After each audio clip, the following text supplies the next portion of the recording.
considering, I am your student's sixth grade math teacher. All right, so the classes I'm teaching this year are 606, 610, 611, and 612. So if you hear that, you're in the right place.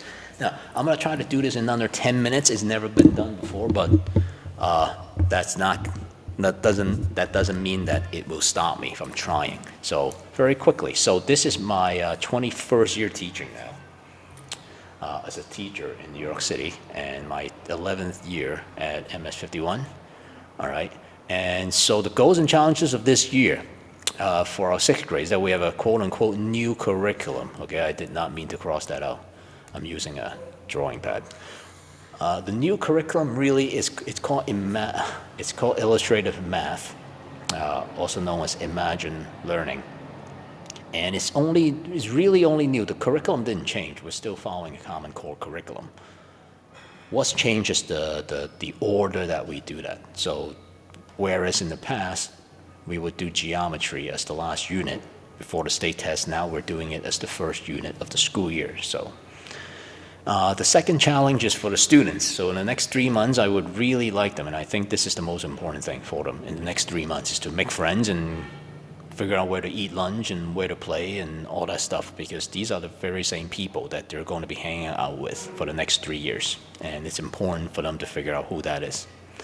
Next one, the course. I'm going to give you the curriculum or the list of topics we're covering in the order they will be covered in a second.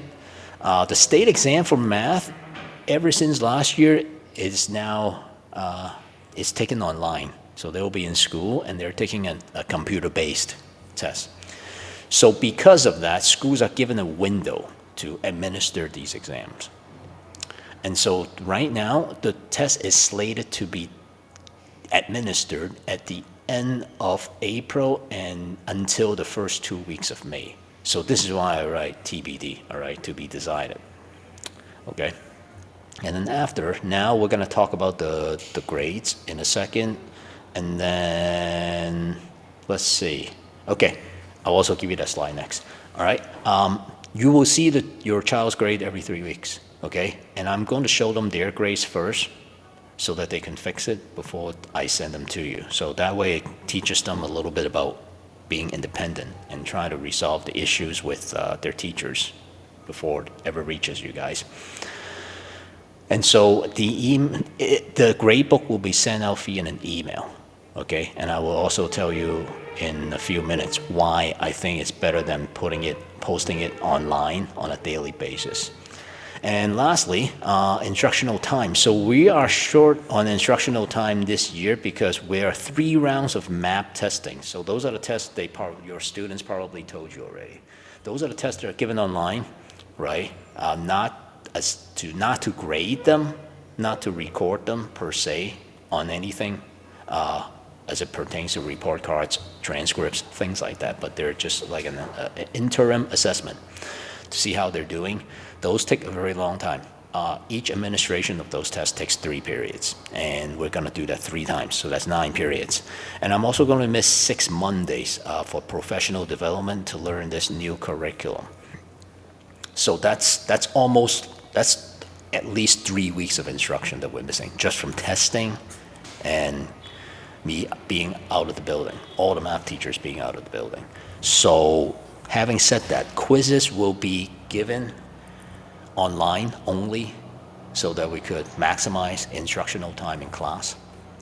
And so let's start. Okay, so if you want to pause here, these are the list of topics, all right? The only difference between blue and orange is the blue topics. We are doing that before the state test in May, and the orange ones comes up after, okay? I get a lot of questions from parents, well, some questions from parents as to when we review for the state exam. I don't like cramming all that reviewing at the end of the year, right before the state test, because, well, first and foremost, that's really, really boring. So I try to incorporate games and activities at the end of every unit and have them solve and review all state exam questions. That way, it'll be a little bit more fun, and at the same time, they get to they get to do this review little by little. Okay.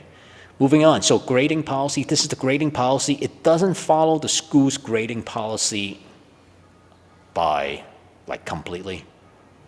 After some discussion with the principal last year, this is what I'm going with, and it's also okay. It's not one per week. Homework's not once per week. All right. Homework is 4 times a week. And with the last one being the quiz. So the students are going to take a quiz based on the questions they did on homework, which is going to be all online on Delta Math. All right.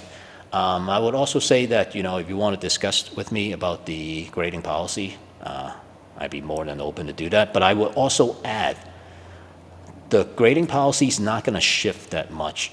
So, meaning given the amount of homeworks they're going to do, they're going to do over 100 homeworks this year.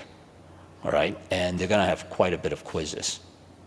Meaning with that sheer amount of scores and grades, the difference, even if I change these percentages, the changes in the report card grades will be negligible. Having said that, the absolute most important thing that the students have to do is the homework.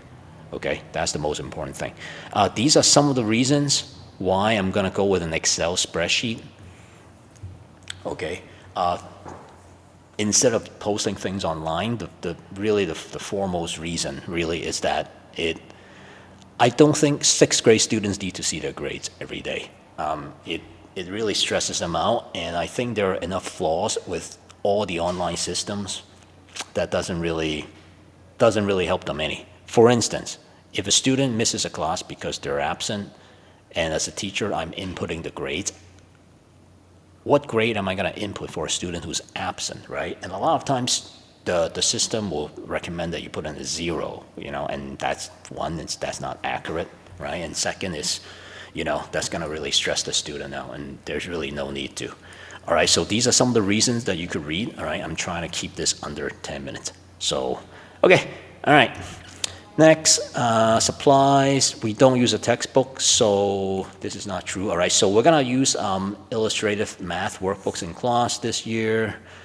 If you want, you can buy them a TI-34 calculator, which is nice.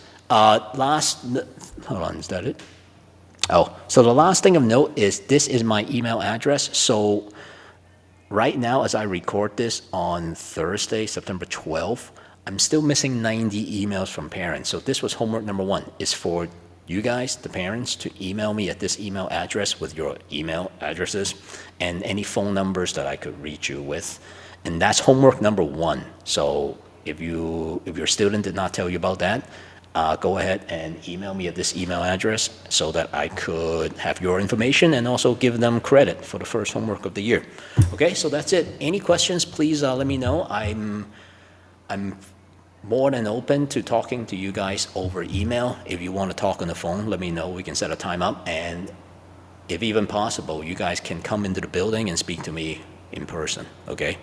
I like meeting parents. So, okay, all right, I'm going to sign off here.